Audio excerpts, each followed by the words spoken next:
Hey folks, it's Frithgar here, how you doing?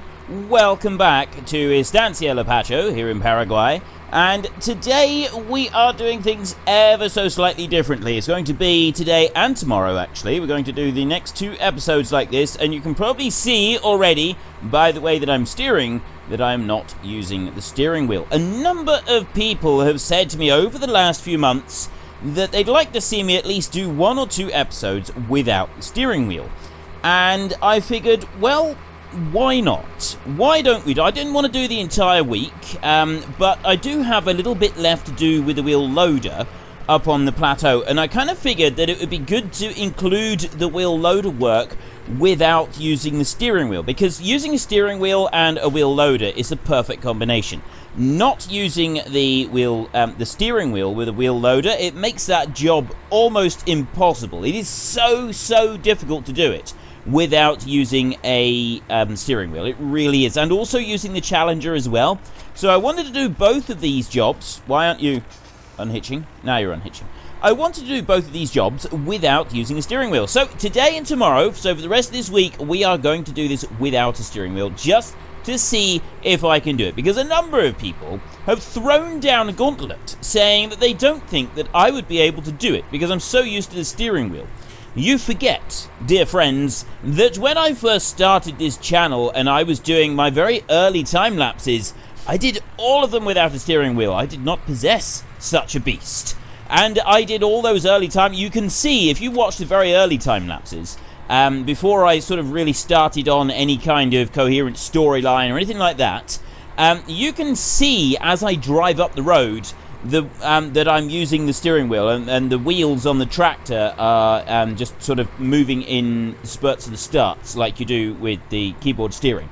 So yes, there is that. My weekly question before we go very much further is, what would you like the style of map that we pick next to be? Now, I know that I asked you last week to give me map suggestions, and this is good. I'm going to take some of these map suggestions, but I would also like some information about what kind of thing that you, the audience, would like to see next. So the question this week is, do you want a predominantly arable experience next time round? Do you want mostly animals, or do you want a mixture of the two? Because these answers will heavily influence what style of map that I pick out for your choices for the next map. And I'm still not quite sure when we can do that. There are a few things that I would still like to do on this map before we finish.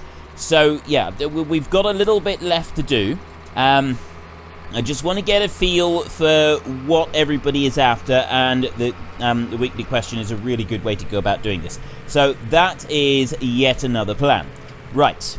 Oh, yeah, let me just finish up asking you. So do you want arable, do you want animals, or do you want a mixture of the two? It is your vote. It's your game. Head into the comment section down below. Let us know which one you want and why. And, of course, don't forget to actually cast your vote in the top right-hand corner. Now, let's just weave this one in over here. And I am already missing the steering wheel. The fine-tuning of your steering as you're driving along. Oh, yeah, I forgot. You can't climb out from there. We have to do this the old-fashioned way, which is like this. I was just checking out prices before I started, and 519 is currently being offered at the barn. So we're going to go and get a load and put it into the barn, just so that we can make the most of this. Let's jump into that one, like that. Yes, the fine-tuning that a steering wheel offers is quite remarkable, and I'm already starting to miss it as we come round corners and things like that. But I will do it this week. Just for these 2 episodes. I wasn't going to do it for the entire week, but yes, it could prove interesting whether or not I'm actually able to do this, because it's been a while. Although I was doing my pure farming recording without a steering wheel, so I've sort of had a little. Yeah, I've been cheating a bit. I've had a little bit of practice before we started. I feel it's probably the best way. But anyway, this is what we're going to do. So we're just coming in here and fill this one up. I have gone and installed the mods that a couple of people have suggested for what we're going to do up by our pigs. Because yesterday we accidentally bought the huge, great big silo that we didn't mean to. And you probably noticed that the money has gone up. I have added back the 90 grand that we lost out on for doing that bit, which I yeah, that was definitely a mistake. We didn't mean to buy that one, and we didn't want it to cost us $90,000. So I've put that back, and we now have the healthy sum of $323,000. The other two placeables that I'm looking at are considerably different to the massive, great big one, both of which are quite good. One I prefer over the other one. I'll show you them, and I'll explain my reasons for why I like one more than I like the other. I do like to make sure that I explain all of my reasons before I jump into anything, so that you can sort of take my reasoning and then throw it back in my face if you sort of think that my reasoning is actually complete and utter bunkum and needs to be corrected. It needs to be dealt with. We cannot have reasoning like this.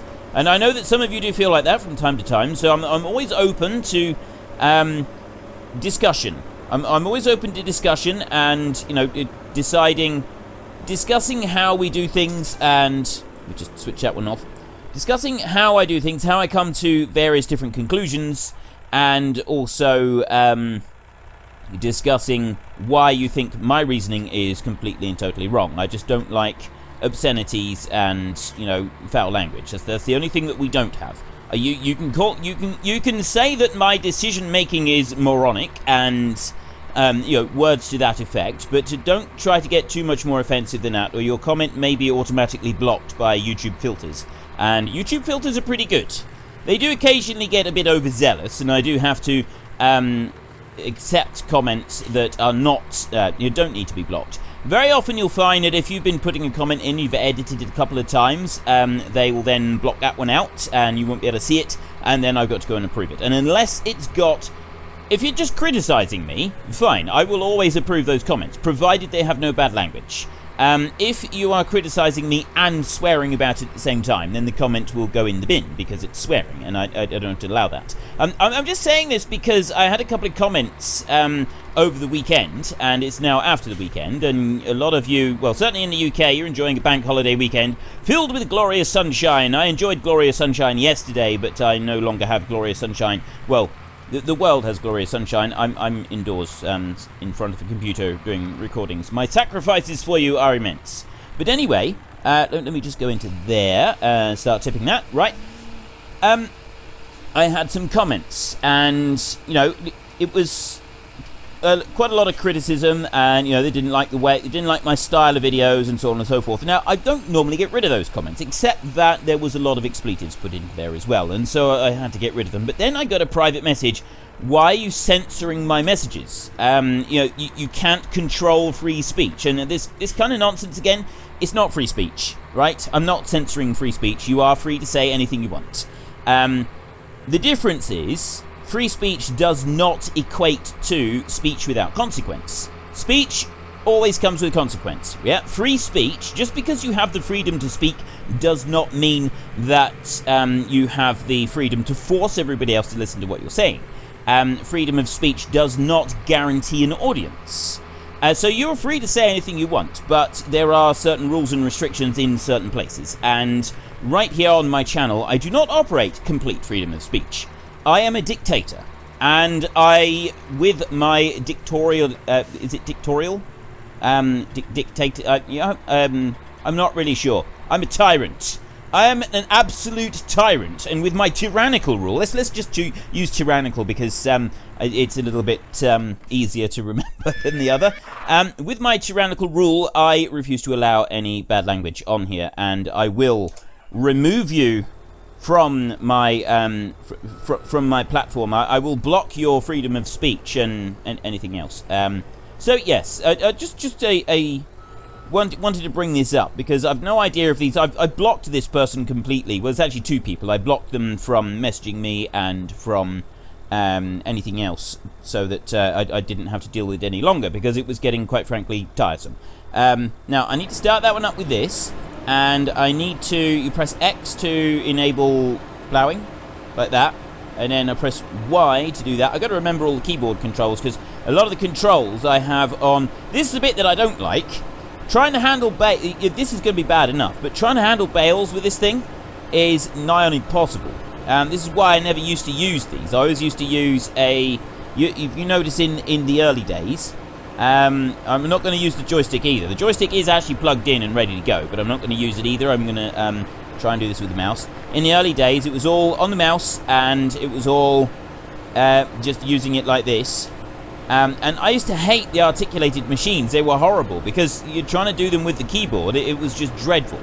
And there was a mod that was like added later on in FS15 that did make it a little bit easier, but I didn't really get on with it very well. And I've never bothered with it in FS17 because I got the steering wheel before FS17 came out. So I've always had the steering wheel to use.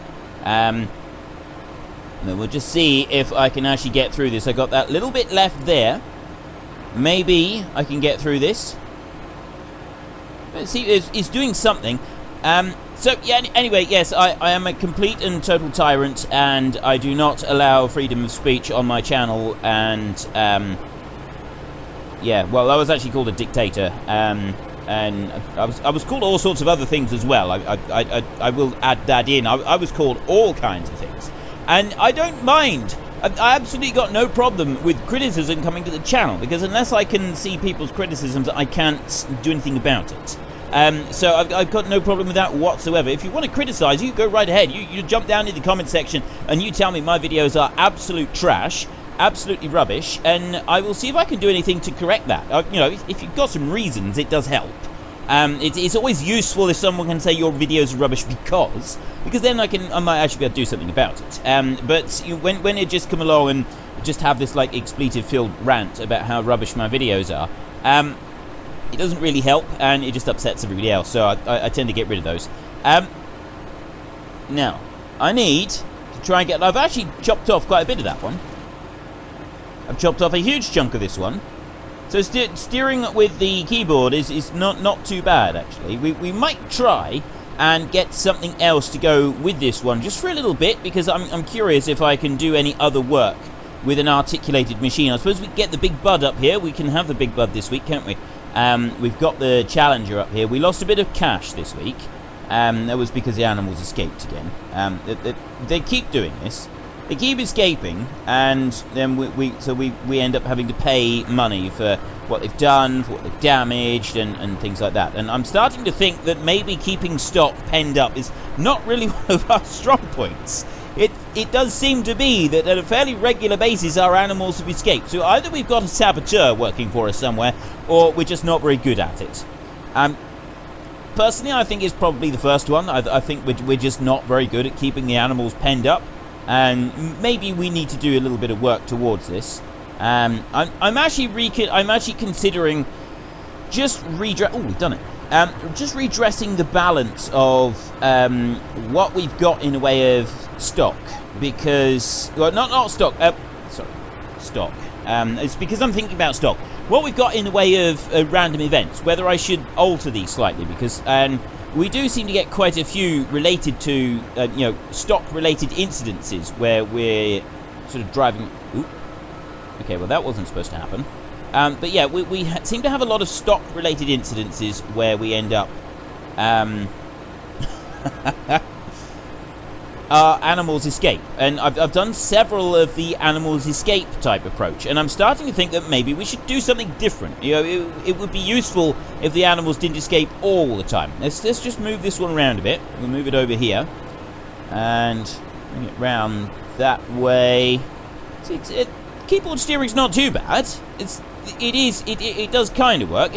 It's not like it's not jumping out really fast when I'm correcting it, but at the same time it does. You got to keep turning it. You got to keep doing it like this, and moving bales is going to be difficult. This is why I always had in the early days I didn't use articulated loaders, or I think I did very occasionally. I may have used articulated loaders a little bit in biogas plant, but I don't think I did. I think I went for a load all every time.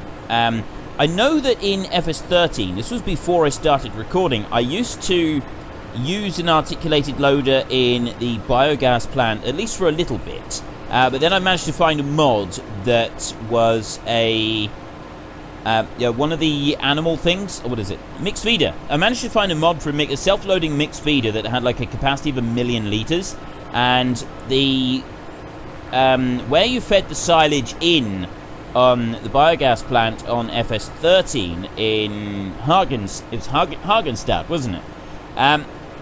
Where you fed the silage in on that one, you could do so with a trailer or tip it out of the mixed feeder. You didn't have to do it with a bucket or conveyors or anything like that. And so what I would do is I just got this mod with the million-litre capacity, and I used that one instead. It used to work absolutely wonderfully, because you'd go in, you could fill up you could move, it was 600,000 litres, I think, for a clamp. So you'd go along and you'd fill the thing up completely with, well, not fill it up completely, you'd empty out one entire clamp into this one, and then I would just park it up next to the exit point, the fill point on, oh, now what's going on? We have an invisible collision here now, and it's kind of stuck. Oh, there we go. You gotta love it when things like that happen. Okay, and yeah, you'd park it up, and then every now and then in the game I'd just go along and I'd empty it out and fill the thing up again and get a bit more cash. And it worked really well. I was really pleased with how I managed to do that. Right, let's switch everything off on this one. And I'm thinking that Challenger would actually be quite a difficult machine. And I know what I am going to do. I'm going to bring the plow bit down, and I'm just going to plow like this, because I don't have the allow create fields. I'm just wondering if it's going to actually plow in the other bit. Yes, it is. It's going to remove those. It will remove the wood chips. There we go. Like that. Ideal. Okay, so I got rid of those wood chips. Is there any more? There is some more over here. There is this tree stump, and I was wondering about whether or not we should do this one.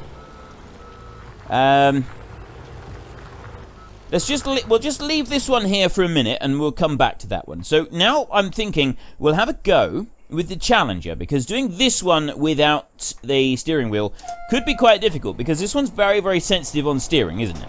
And I know that it can be quite difficult with the steering wheel, because I think I've just got to, it's just small increments. If I do small increments, and then you can turn it round like this, it seems alright. We may get the hang of this.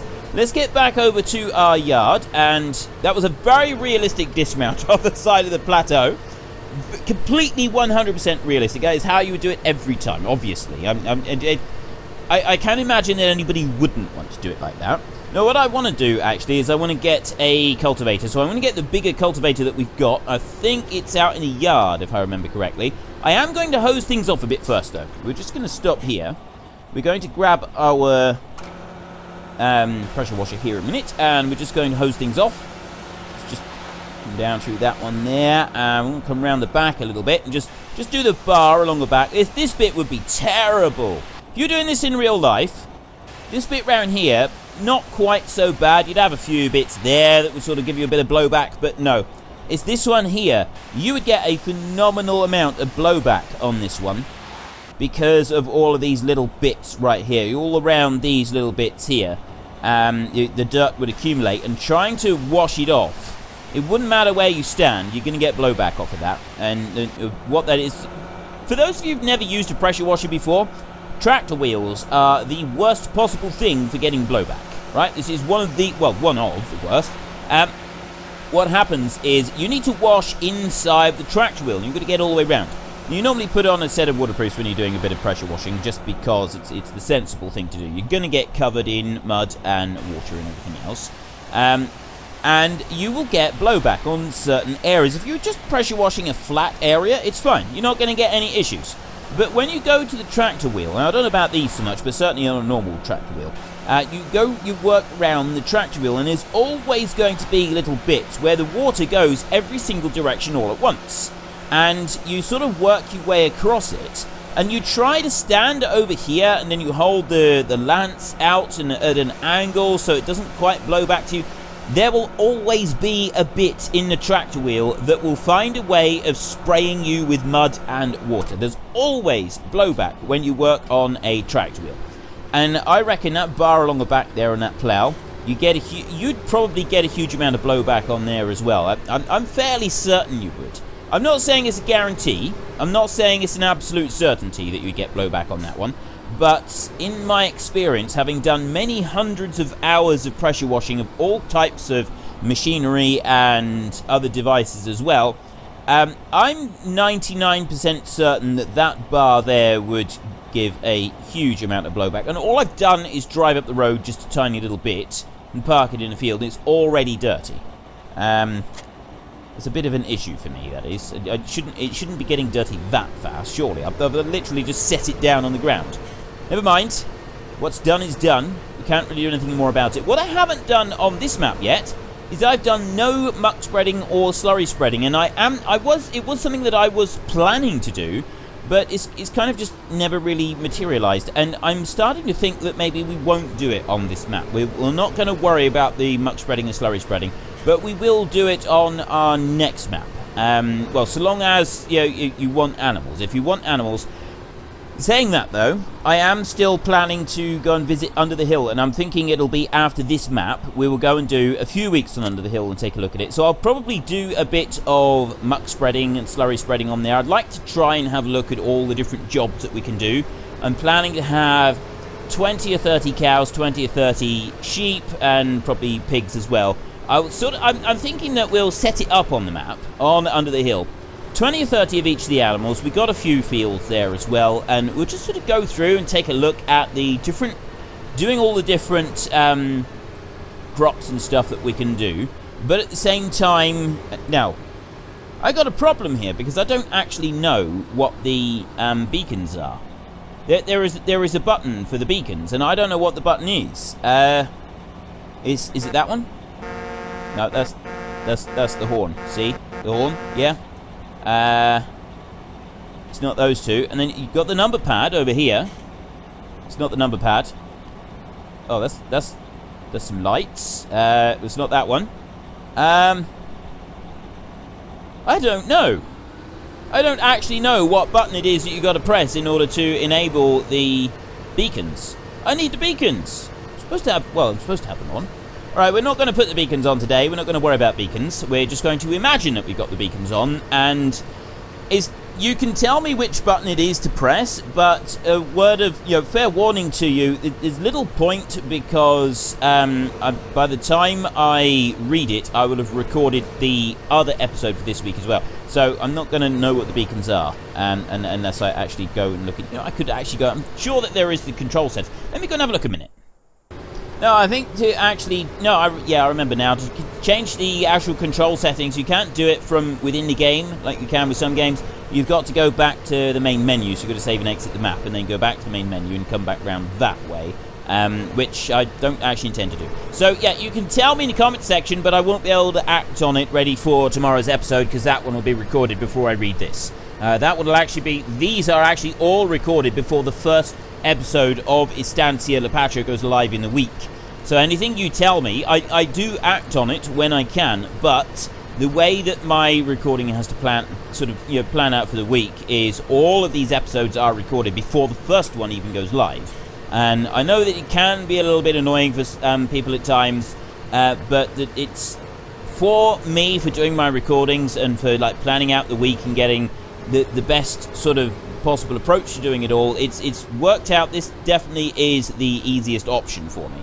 And it seems to be the best option as well. I can get kind of the best quality that I can out of it.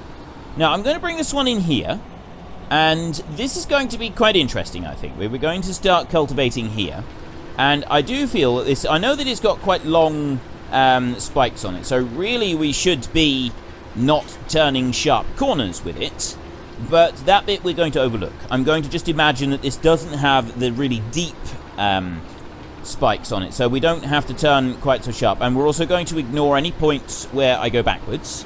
But yes, I've used several cultivators, and some cultivators you can turn quite sharp corners, other cultivators not so much, and the cultivators I have used one where you couldn't turn all that much, but most of the cultivators I've used have been quite a thin bar. So the rule was you put the cultivator down into the ground and you went forwards, and you could turn, you could do what you could dance a jig if you wanted to. It probably wouldn't be advised because there's not enough room to stand up in the track to dance a jig. You bump your head on the roof. It's not good. But anyway, the actual cultivators that I've used are all quite sort of narrow ones, so like narrow bar cultivators, so you can turn really sharp with them, and it's not going to pull anything sideways because it doesn't have, it's not like a long cultivator. Whereas with longer cultivators, you can't turn so sharp because it starts pulling things sideways, and that's how you break off the tines. But no, the cultivators that I used were specifically designed to be able to keep turning corners, because where the farms that I worked on where they actually did any arable work, and I've not worked on a lot of arable farms. Most of what I've worked on have been stock farms in my time. But no, the few farms that I worked on that did do a bit of arable, or big lots of arable, it was generally very heavy soil, and the idea of lifting a cultivator out of the ground in order to turn round and so leaving tyre tracks on the field that hadn't been cultivated was just no, you can't do that. It absolutely wasn't going to happen. It was unacceptable. There was no way that this was going to be allowed. It absolutely was not going to happen. And because of this, it was... They specifically had cultivators that you could turn a corner with, and because of how heavy it was. Because if you did try lifting it out of the ground when you were turning, it generally meant that it wasn't very easy for the seed drill to plant afterwards, and it would cause problems. Back in the days when they had lighter tractors, and it wasn't trailed, it was cultivators on 3-point linkage, the tractors were so small. I mean, we're going back to the days when you had grey Fergies, Massey 35s running up and down, and these estates that I used to work on, those are the tractors that they ran. They had fleets of these things, so it was all very small. And a lot of the estates they had, whether it was those particular tractors or other ones, but they were all small tractors, and they all they'd run fleets of them, and it wouldn't matter really if you pick that one. You pick a cultivator up out of the ground when you're running a Massey 35 on the field. The thing is, it's not a heavy tractor, right? It is not a heavy tractor, and it's not really going to cause you major issues with compaction. And I know that it's not a heavy tractor because my cousin was run over by one of those tractors, a Massey 35. He actually had one run right over his chest. He was riding on the wing of the tractor, which is probably not the smartest place to ride when he was a teenager. And they went over a bump, and he fell off. And he didn't fall off backwards or anything like that, because he tried to hang on to the tractor rather than just letting go and falling off backwards. He probably would have been absolutely fine with that. But no, he didn't do that. He fell off sideways, and then the tractor went over him. And it was quite a bad thing. It's never going to be a good thing when a tractor wheel drives over your chest. So it was a bad thing. It was very, very serious. But the thing that saved his life, the thing that absolutely 100%, there is no doubt whatsoever that saved his life. And we are going back. This was before I was born that this happened. But yeah, the thing that saved his life back in the mid-70s when this happened was the fact that my uncle did not press the brakes. My uncle didn't realise he was like looking the other way to take care of this huge bump, and didn't realise he'd fallen off the tractor until he heard the yell, by which time the tractor was already starting to ride over him. And the thing that absolutely saved my cousin's life, without any shadow of a doubt, is that my uncle didn't press the brakes. My uncle let the tractor ride right over him.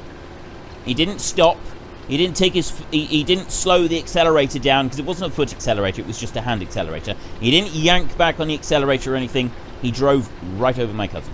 That was what he did. And he said it's the hardest thing he ever had to do, but he knew tractors. He knew how to drive a tractor, and he drove this tractor right over my cousin. Went right over his chest. The wheel went right over his chest. As soon as he'd gotten over him, so as soon as he bumped over him, and then the wheel was no longer him, he slammed the brakes on. He leapt down to find out what was going on. And my cousin, I don't think he'd even broken a rib. I don't know about that. I'm not entirely certain if he'd broken a rib or not. He had a lot of bruising on his chest. They took him to hospital and they checked him over. And there is absolutely no shadow of a doubt that the reason my cousin is still alive and breathing to this day is because my uncle drove over him and didn't stop. Because if he'd pressed the brake, it would have... it would have crushed him. It would have absolutely crushed him. It would have... Because the wheel then would have... Instead of rolling, the wheel would have slid. and that would have been the end of him. So, you know, bad things can happen with tractors. Bad things have always happened with tractors, and bad things will continue to happen with tractors.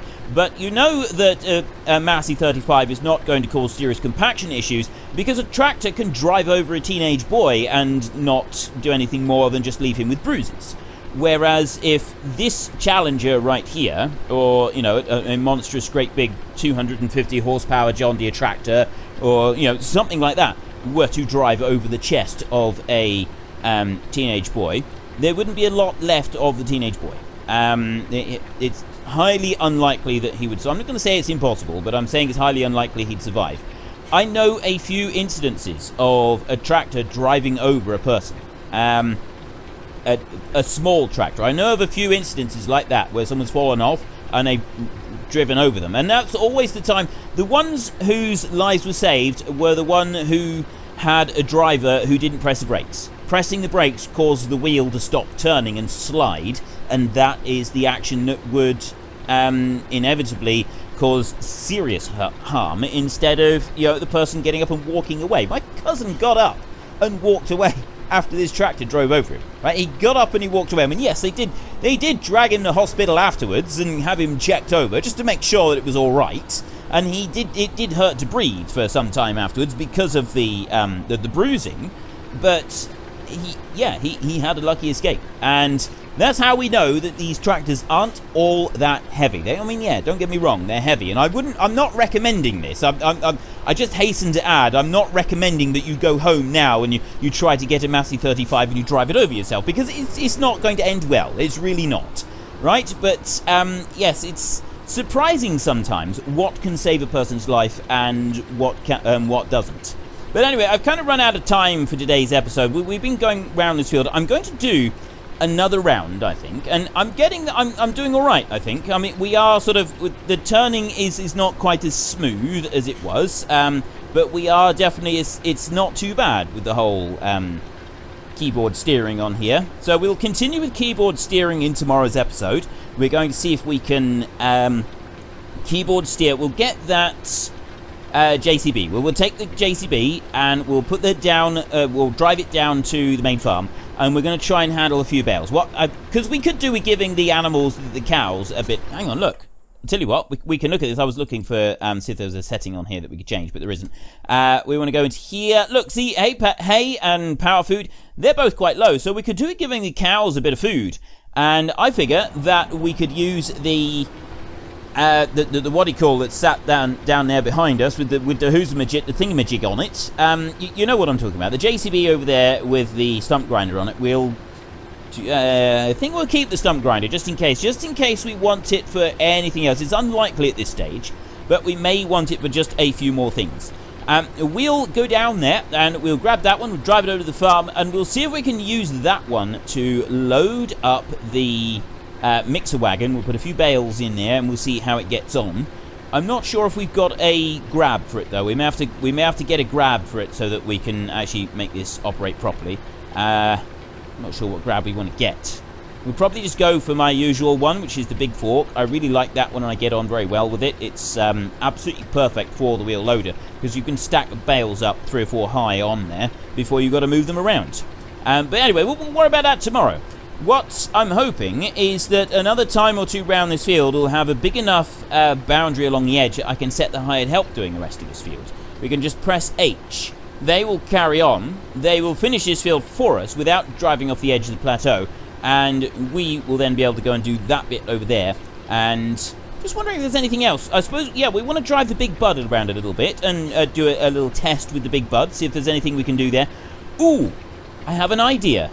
I have an idea of something we can use the big bud for tomorrow. It's a little bit unusual, and you probably wouldn't actually see it done in real life, but it could be fun.